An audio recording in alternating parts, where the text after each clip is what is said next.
1984. Escrita por George Orwell. Capítulo 5 de la primera parte. En la cantina, un local de techo bajo en los sótanos, la cola para el almuerzo avanzaba con lentitud. La estancia estaba atestada de gente y el ruido era ensordecedor. De la parrilla, tras el mostrador, emanaba el vapor del estofado que desprendía un olor amargo y metálico que no acababa de disimular el de la ginebra de la Victoria. Al otro extremo de la cantina había un pequeño bar, una especie de agujero en el muro donde podía comprarse ginebra a 10 centavos el vasito.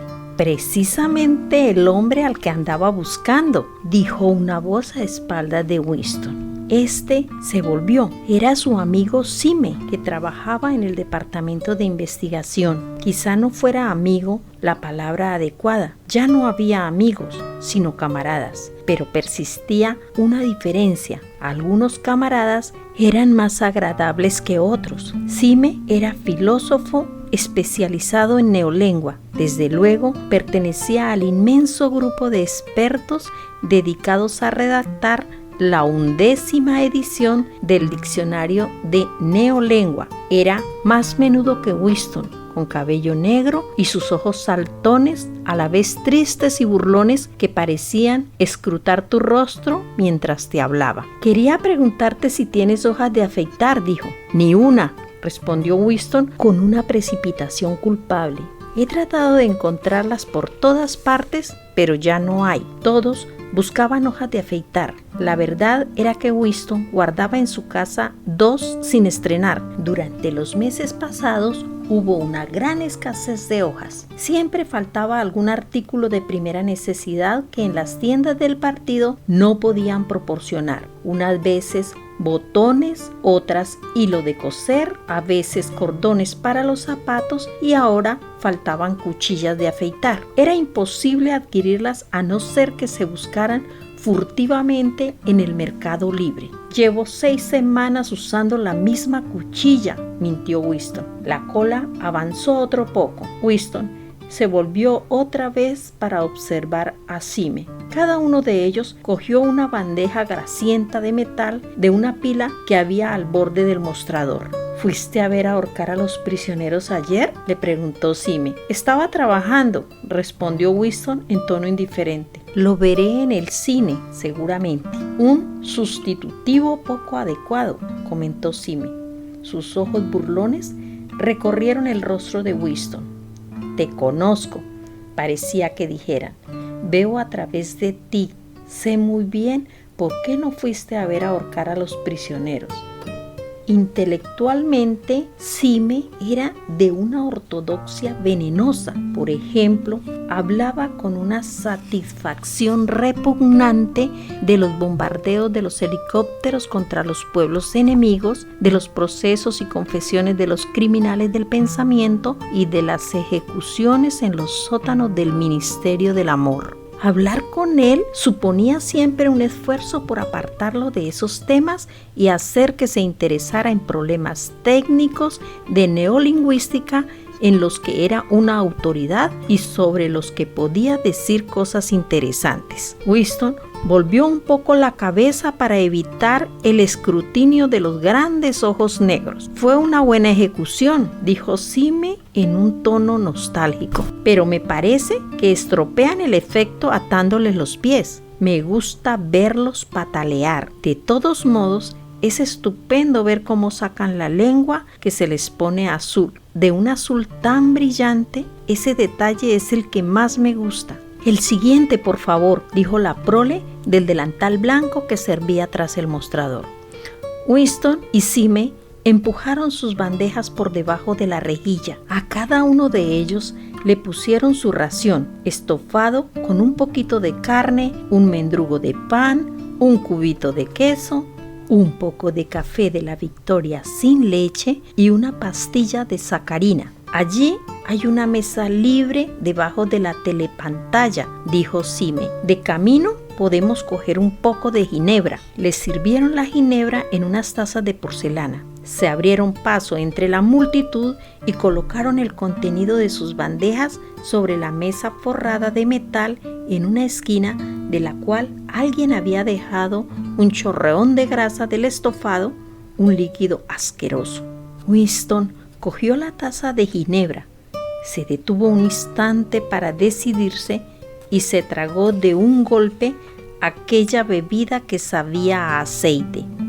Los ojos se le llenaron de lágrimas como reacción y de pronto descubrió que tenía hambre. Empezó a engullir a cucharadas el estofado que contenía unos trocitos de algún producto sustitutivo de la carne.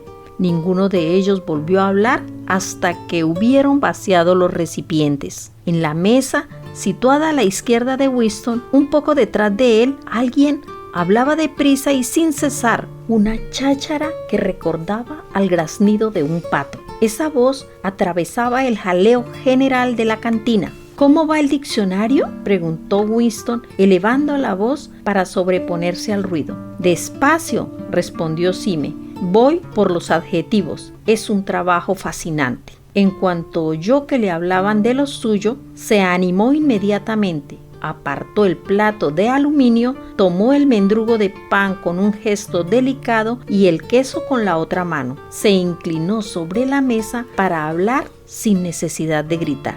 La 11ª edición es la definitiva, dijo. Le estamos dando al idioma su forma final, la forma que tendrá cuando nadie hable más que neolengua. Cuando terminemos nuestra labor, tendréis que empezar a aprenderlo de nuevo. Creerás seguramente que nuestro principal trabajo consiste en inventar nuevas palabras. Nada de eso. Lo que hacemos es destruir palabras, centenares de palabras cada día. Estamos podando el idioma para dejarlo en los huesos. De las palabras que contengan la 11ª edición, ninguna quedará anticuada antes del año 2050. Dio un hambriento bocado a su pedazo de pan y se lo tragó sin dejar de hablar, con una especie de apasionamiento pedante. Se le había animado el rostro moreno y los ojos, sin perder el aire soñador, no tenían ya su expresión burlona. La destrucción de las palabras es algo hermoso. Por supuesto, las principales víctimas son los verbos y los adjetivos, pero también hay centenares de nombres de los que puede uno prescindir. No se trata solo de los sinónimos, también los antónimos. En realidad, ¿qué justificación tiene el empleo de una palabra solo porque sea lo contrario de otra? Toda palabra contiene en sí misma su contraria. Por ejemplo, tenemos bueno. Si existe una palabra como bueno, ¿qué necesidad hay de la contraria malo? No bueno sirve exactamente igual, o mejor todavía, porque es la palabra exactamente contraria a bueno y la otra no. Por otra parte, si quieres reforzar la palabra bueno, ¿qué sentido tienen esas confusas e inútiles palabras excelente, espléndido y otras por el estilo? Doble plus basta para decir lo que es mejor que lo simplemente bueno, y doble plus bueno sirve perfectamente para acentuar el grado de bondad. Es el superlativo perfecto. Ya sé que usamos esas formas, pero en la versión final de la neolengua se suprimirán las demás palabras que todavía se usan como equivalentes. En definitiva, todo lo relativo a la bondad podrá expresarse con 6 palabras. En realidad, una sola. ¿No te das cuenta de la belleza que hay en esto, Winston? Naturalmente, la idea fue del gran hermano, añadió después de reflexionar un poco. Al oír nombrar al gran hermano, el rostro de Winston se animó de manera automática. Sin embargo, Sime descubrió de inmediato una cierta falta de entusiasmo. «Tú no aprecias la neolengua en lo que vale», dijo Sime casi con tristeza. «Incluso cuando escribes, sigues pensando en vieja lengua. He leído algunas de las cosas que has escrito para el Times. Son bastante buenas, pero no pasan de traducciones. En el fondo de tu corazón prefieres la vieja lengua con toda su vaguedad y sus inútiles matices de significado. No sientes la belleza de la destrucción de las palabras. No sabes que la neolengua es el único idioma del mundo cuyo vocabulario disminuye cada día. Winston lo sabía como es natural. Sonrió, esperaba que de manera agradable, porque no se fiaba de sí mismo si hablaba. Sime comió otro bocado del pan negro, lo masticó un poco y siguió. ¿No ves que la finalidad de la neolengua es limitar el alcance del pensamiento, estrechar el radio de acción de la mente? Al final, acabaremos volviendo imposible todo crimen del pensamiento, porque no habrá palabras con las que expresarlo. En efecto, ¿cómo puede haber crimen tal si cada concepto se expresa de manera clara con una sola palabra?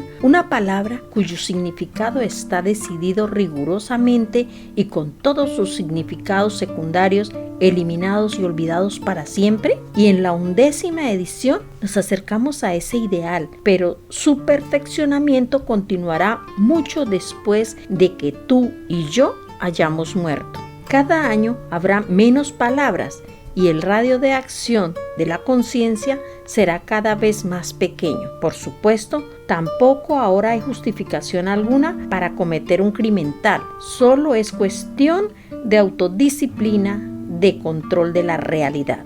Pero llegará un día en que ni esto será preciso. La revolución habrá terminado cuando la lengua sea perfecta. Neolengua es Sosin y Sosin es neolengua, añadió con una satisfacción mística.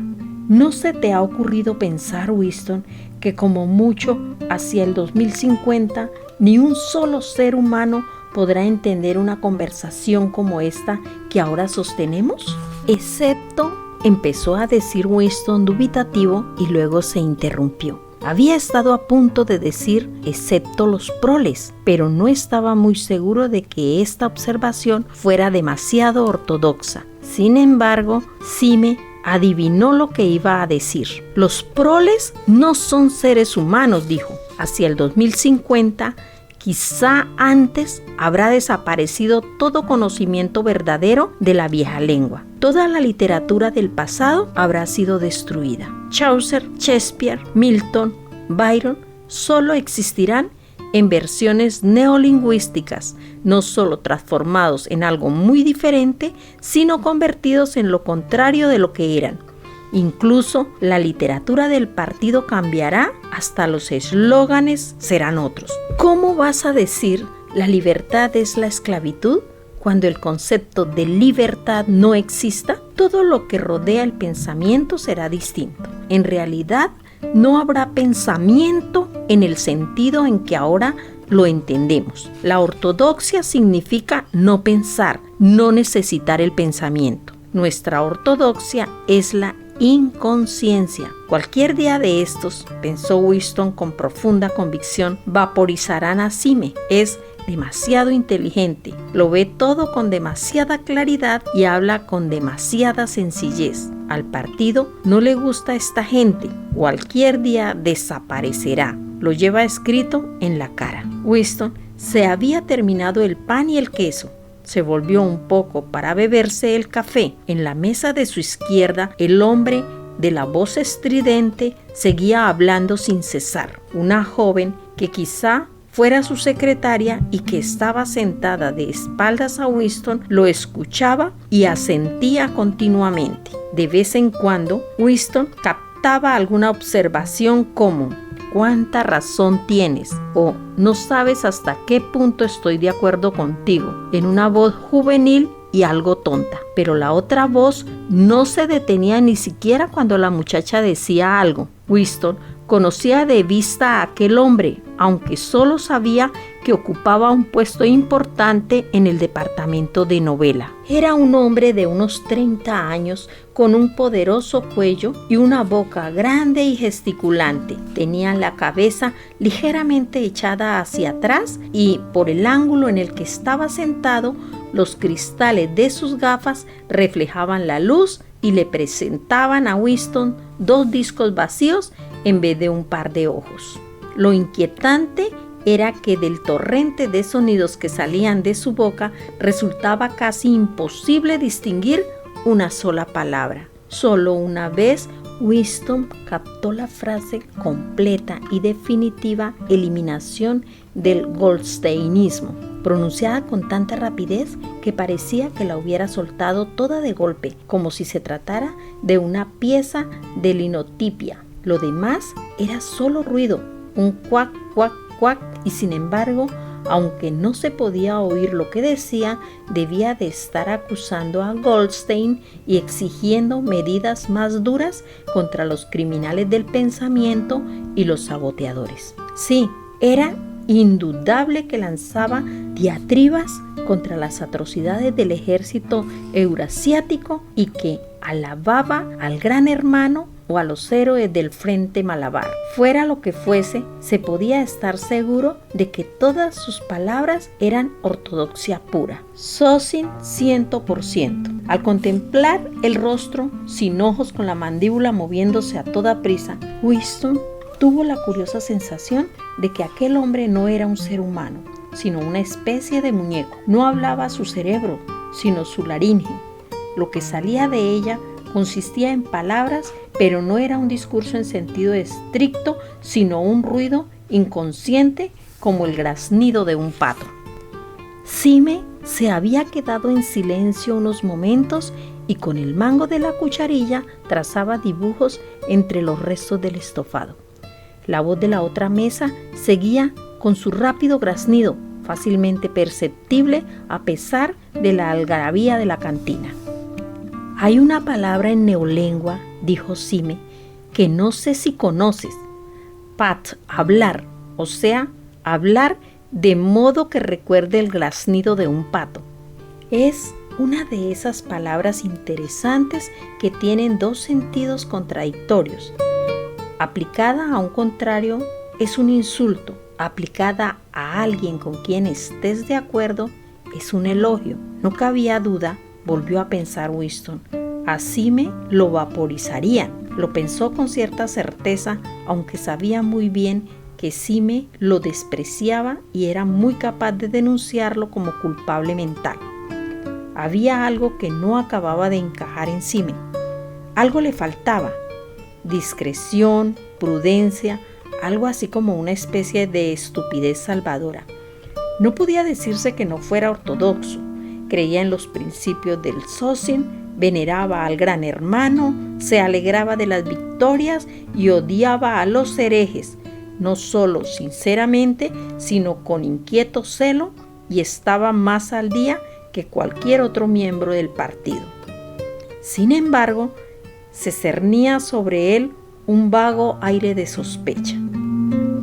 Decía cosas que debía callar, leía demasiados libros, frecuentaba el Café del Nogal, guarida de pintores y músicos. No había ley que prohibiera frecuentar el Café del Nogal.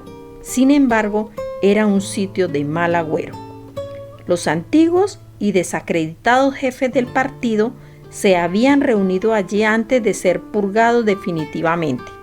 Se decía que al mismo Goldstein lo habían visto allí algunas veces hacía años o décadas. Por tanto, el destino de Sime no era difícil de predecir, aunque por otra parte era indudable que si aquel hombre se olía solo por 3 segundos las opiniones secretas de Winston, lo denunciaría al instante a la policía del pensamiento. Por supuesto, cualquier otro lo haría. Sime se daría más prisa, pero no bastaba con el celo. La ortodoxia era la inconsciencia. Sime levantó la vista. Aquí viene Parsons, dijo. Algo en el tono de su voz parecía añadir, ese idiota. Parsons, vecino de Winston en las casas de la Victoria, se abría paso por la atestada cantina. Era un individuo de mediana estatura, con cabello rubio y cara de rana. A los 35 años tenía ya una buena cantidad de grasa en el cuello y en la cintura, pero sus movimientos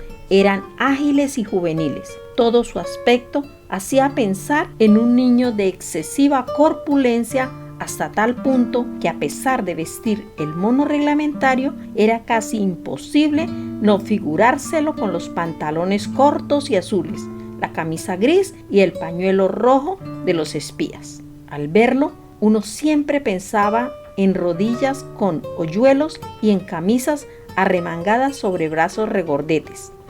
Y en efecto, Parsons se ponía pantalones cortos para cada excursión colectiva o cada vez que cualquier actividad física de la comunidad le daba una excusa para hacerlo. Saludó a ambos con un alegre hola, hola, y se sentó a la mesa desprendiendo un intenso olor a sudor. Su cara rojiza estaba perlada de gotitas de sudor. Tenía un enorme poder sudorífico. En el centro comunal siempre se sabía si Parsons había jugado al tenis de mesa por la humedad del mango de la raqueta.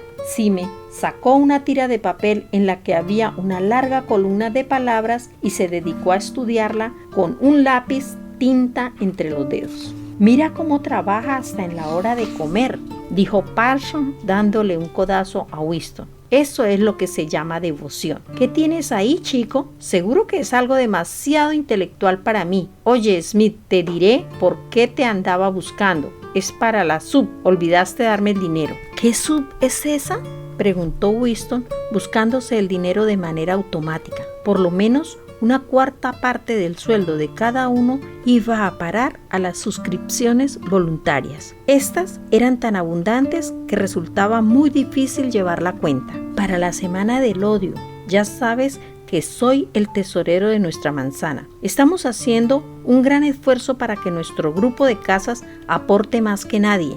No será culpa mía si las casas de la Victoria no presentan el mayor despliegue de banderas en toda la calle. Me prometiste $2. Winston, después de rebuscar en sus bolsillos, sacó 2 billetes grasientos y muy arrugados. Parsons anotó en un cuadernito cuidadosamente la cantidad.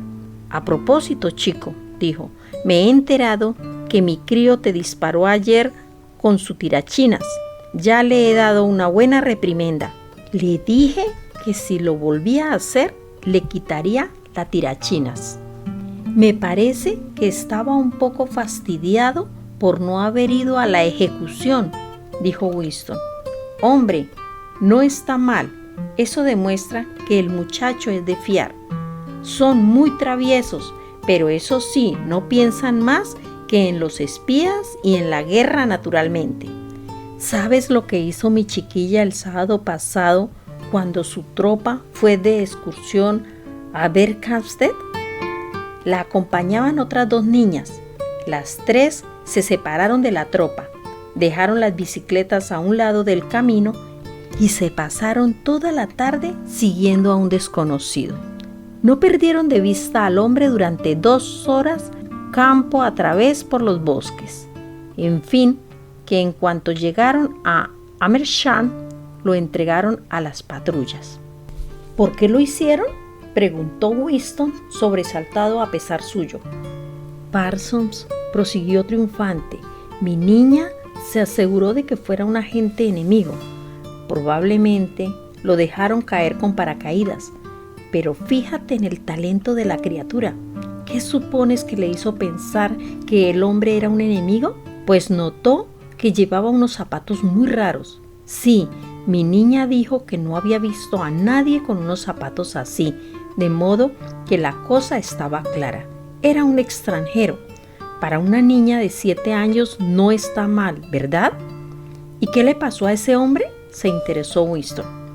«Eso no lo sé claro, pero no me sorprendería que…». Parsons hizo el ademán de disparar un fusil y chasqueó la lengua imitando el disparo. «Muy bien», dijo Sime, abstraído, sin levantar la vista de sus apuntes. «Desde luego, no podemos permitirnos correr el riesgo», asintió Winston, nada convencido. «Por supuesto, no hay que olvidar que estamos en guerra». A modo de confirmación, un trompetazo salió de la telepantalla vibrando sobre sus cabezas. Pero esta vez no se trataba de la proclamación de una victoria militar, sino solo de un anuncio del Ministerio de la Abundancia. «Camaradas», exclamó una voz juvenil. Atención, camaradas, tenemos gloriosas noticias que comunicaros. Hemos ganado la batalla de la producción. Tenemos ya todos los datos completos y el nivel de vida se ha elevado en un 20% sobre el nivel del año pasado. Esta mañana ha habido en toda Oceanía incontables manifestaciones espontáneas. Los trabajadores salieron de las fábricas y de las oficinas y desfilaron con banderas desplegadas por las calles de cada ciudad, proclamando su gratitud al Gran Hermano por la nueva y feliz vida que su sabio liderazgo nos permite disfrutar. He aquí las cifras completas. Ramo de la alimentación. La expresión por la nueva y feliz vida reaparecía varias veces. Estas eran las palabras favoritas del Ministerio de la Abundancia. Parsons, pendiente todo él de la llamada de la trompeta, escuchaba muy rígido, con la boca abierta y un aire solemne, una especie de aburrimiento sublimado. No podía seguir las cifras, pero se daba cuenta de que eran un motivo de satisfacción. Fumaba una enorme y mugrienta pipa. Con la ración de tabaco de 100 gramos a la semana, raras veces era posible llenar una pipa hasta el borde. Winston fumaba un cigarrillo de la Victoria, cuidando de mantenerlo horizontal para que no se le cayera el escaso tabaco. La nueva ración no la darían hasta el día siguiente y le quedaban solo 4 cigarrillos. De momento había dejado de prestar atención al bullicio alrededor para concentrarse en lo que transmitían por la telepantalla. Por lo visto, había habido hasta manifestaciones para agradecerle al Gran Hermano el aumento de la ración de chocolate a 20 gramos por semana. Y eso que el día antes pensó, habían anunciado que la ración se reduciría a 20 gramos semanales. ¿Cómo era posible que pudieran tragarse aquello si no habían pasado más de 24 horas? Sin embargo, se lo tragaron. Parsons lo digería con toda facilidad, con la estupidez de un animal. El individuo de las gafas con reflejos en la otra mesa lo aceptaba fanática y apasionadamente, con un furioso deseo de descubrir, denunciar y vaporizar a todo aquel que insinuase que la semana anterior la ración había sido de 30 gramos. Sime también se lo había tragado, aunque el proceso que seguía para ello era algo más complicado e implicaba recurrir al doble pensar. ¿Acaso solo él, Winston, seguía teniendo memoria? Las fabulosas estadísticas continuaron brotando de la telepantalla. En comparación con el año anterior, había más alimentos, más vestidos, más casas, más muebles, más ollas, más comestibles, más barcos, más helicópteros, más libros, más bebés, más de todo, excepto enfermedades, crímenes y locura. Año tras año y minuto tras minuto, todos y todo aumentaba vertiginosamente.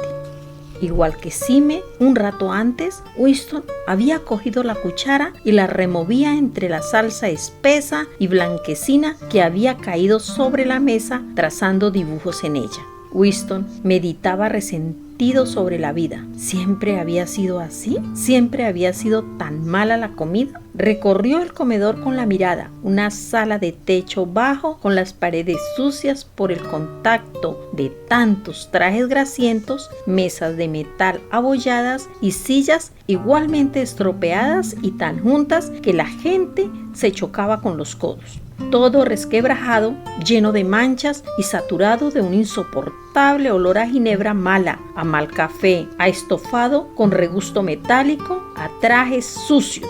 Constantemente se revelaban el estómago y la piel como si tuviera la sensación de que les había hecho trampa, privándoles de algo a lo que tenían derecho. Desde luego, Winston no recordaba nada que fuera muy diferente. Hasta donde alcanzaba su memoria, nunca había habido bastante comida. Nunca habían podido llevar calcetines ni ropa interior sin agujeros. Los muebles habían estado siempre desvencijados. En las habitaciones había faltado calefacción. Los metros iban horriblemente atestados. Las casas se deshacían a pedazos. El pan era negro.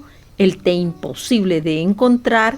El café sabía a cualquier cosa escaseaban los cigarrillos y no había nada que fuera barato y abundante salvo la ginebra sintética. Y aunque, desde luego, todo empeoraba a medida que uno envejecía, ello era solo señal de que este no era el orden natural de las cosas. Si el corazón enfermaba con las incomodidades, la suciedad y la escasez, los inviernos interminables, la dureza de los calcetines, los ascensores que nunca funcionaban, el agua fría, el rasposo jabón, los cigarrillos que se deshacían, los alimentos de sabor repugnante, ¿cómo iba uno a considerar todo esto intolerable sin una especie de recuerdo ancestral de que las cosas habían sido diferentes alguna vez? Winston volvió a recorrer la cantina con la mirada. Casi todos los que allí estaban eran feos y lo hubieran seguido siendo aunque no hubieran llevado los monos azules uniformes. Al otro extremo de la sala, solo en una mesa, se hallaba un hombrecillo con aspecto de escarabajo. Bebía una taza de café y sus ojillos lanzaban miradas suspicaces a un lado y a otro.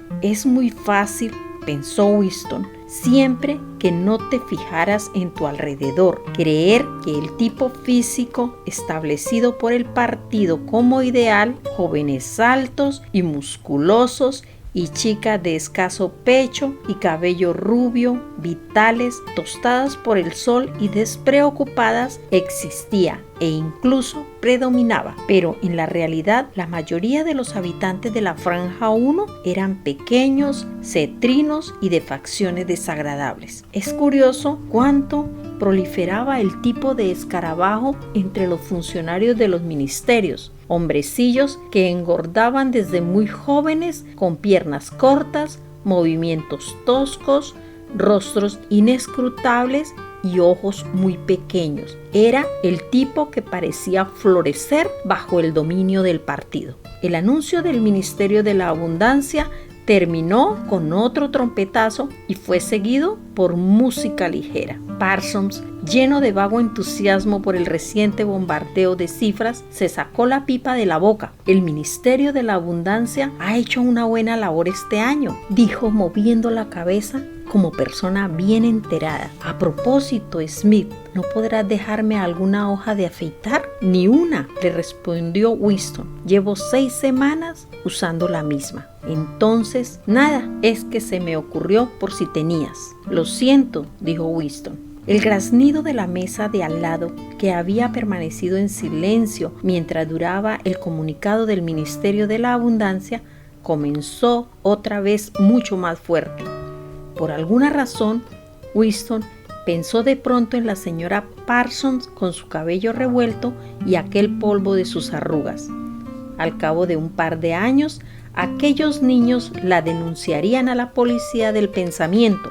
La señora Parsons sería vaporizada. Sime sería vaporizado. A Winston lo vaporizarían también. O'Brien sería vaporizado. A Parsons, en cambio, nunca lo vaporizarían. Tampoco el individuo de las gafas y del graznido sería vaporizado nunca. Ni tampoco la joven del cabello negro, la del departamento de novela. Le parecía a Winston conocer por intuición quién moriría, aunque no era fácil determinar que alguien sobreviviera. En ese momento lo sacó de su ensoñación una violenta sacudida. La chica de la mesa vecina se había vuelto y lo estaba mirando. Era la muchacha morena del departamento de novela. Miraba a Winston a hurtadillas, pero con una curiosa intensidad. En cuanto sus ojos se encontraron con los de Winston, volvió la cabeza. Winston empezó a sudar. Le invadió una horrible sensación de terror. Se le pasó casi enseguida, pero le dejó intranquilo. ¿Por qué lo miraba aquella mujer? ¿Por qué se la encontraba tantas veces? Desgraciadamente, no podía recordar si la joven estaba ya en aquella mesa cuando él llegó o si había llegado después. Pero el día anterior, durante los 2 minutos de odio, se había sentado justo detrás de él sin haber necesidad de ello. Seguramente lo que ella pretendía hubiera sido escucharlo para comprobar que gritaba lo bastante fuerte. Pensó que lo más probable es que la chica no fuese miembro de la policía del pensamiento, pero precisamente las espías aficionadas constituían el mayor peligro. No sabía Winston cuánto tiempo llevaba mirándolo la joven, pero quizá fueran 5 minutos. Era muy posible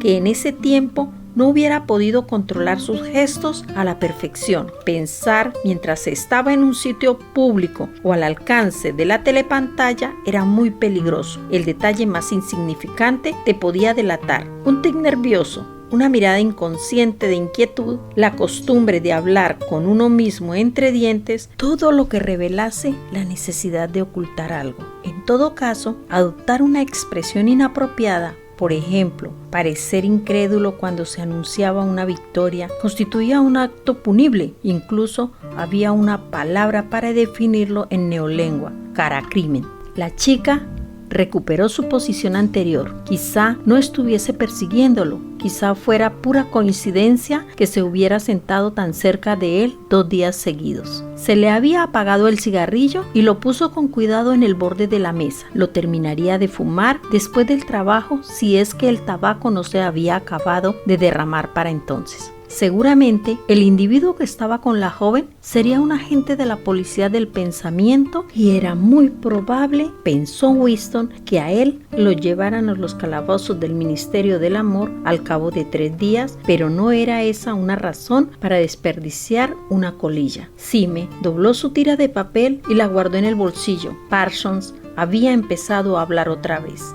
«¿Te he contado, chico?», dijo riéndose con la boquilla de la pipa en la boca, «lo que hicieron mis críos en el mercado? ¿No? Pues un día le prendieron fuego a la falda de una vieja vendedora porque la vieron envolver unas salchichas en un cartel con el retrato del Gran Hermano. Se pusieron detrás de ella y sin que se diera cuenta le prendieron fuego a la falda por debajo con una caja de cerillas. Le causaron graves quemaduras. Son traviesos, pero eso sí, más finos. Esto se lo deben a la buena enseñanza que se da hoy a los niños en los espías, mucho mejor que en mi época. Están muy bien organizados. ¿Qué dirías que es lo último que les han repartido? Pues unas trompetillas especiales para escuchar por las cerraduras. Mi niña trajo una a casa la otra noche, la probó en nuestra salita y dijo que oía con el doble de volumen que si aplicaba el oído directamente al agujero. Claro que solo es un juguete, sin embargo, así se acostumbran los niños desde pequeños. En aquel momento, la telepantalla emitió un penetrante silbido. Era la señal para volver al trabajo. Los 3 hombres se pusieron automáticamente en pie y se unieron a la multitud en la lucha por entrar en los ascensores, lo que hizo que el cigarrillo de Winston se vaciara por completo.